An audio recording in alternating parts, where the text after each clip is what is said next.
ప్రజలకు పబ్లిక్ డొమైన్లో పెట్టాలని చెప్పేసి భారతీయ జనతా పార్టీ డిమాండ్ చేస్తే రకరకాలుగా ఇటు దిప్పి అటు దిప్పి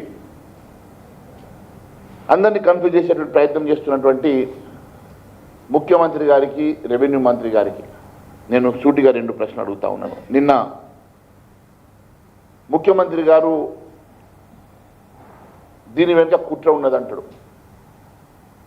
నేను అడుగుతున్నా, ముఖ్యమంత్రి రేవంత్ రెడ్డి గారు మీరు ముఖ్యమంత్రిగా ఉన్నారు కదా, మరి దీని వెనుక ఉన్న కుట్ర ఎవరు చేస్తూ ఉన్నారు, అసలు ఏం కుట్ర జరుగుతున్నదో ప్రజలకు చెప్పాల్సిన అవసరం ఉన్నది.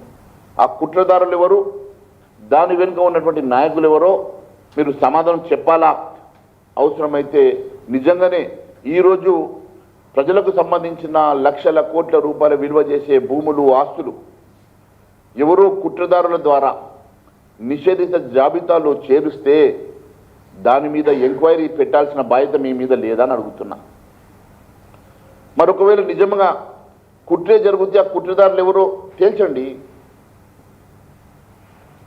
మీతో పాటు ఇంకొక మంత్రి కూడా అన్నాడు, కోమటిరెడ్డి వెంకటరెడ్డి, భువనగిరి నియోజకవర్గంలో దాదాపు 42,000 ఎకరాల భూమి నిషేధిత జాబితాల్లో చేర్చబడింది. దానికి మా ఎమ్మెల్యే గారు నా దగ్గరకు వచ్చిండ్రు, నేను ముఖ్యమంత్రి నోటీస్కి తీసుకెళ్తే ఇప్పటిదాకా సమాధానం చెప్పలేదు అంటున్నాడు కదా, దానికి సమాధానం చెప్పండి.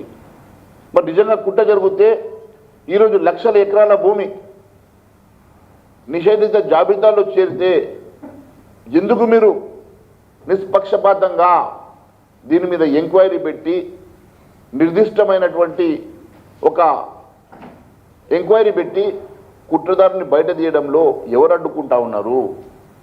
ఎందుకోసం ఆ కుట్రను బహిర్గతం చేస్తలేరు? దీనికి ముఖ్యమంత్రి గారు సమాధానం చెప్పాలి.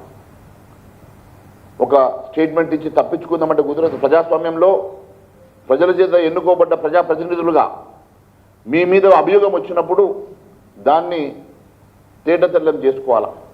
ఈరోజు అధికారంలో ఉండి నువ్వే కుట్ర జరిగిందంటే ఇంతకన్నా బాధాకరం ఇంకొకటి లేదు. మరి నిజంగా దీని మీద కుట్ర జరిగితే దీని మీద ఒక సిట్టింగ్ జడ్జితో ఎంక్వైరీ చేపిస్తారా, సిబిఐకి ఇస్తారా, ఒక హౌస్ కమిటీ వేస్తారా?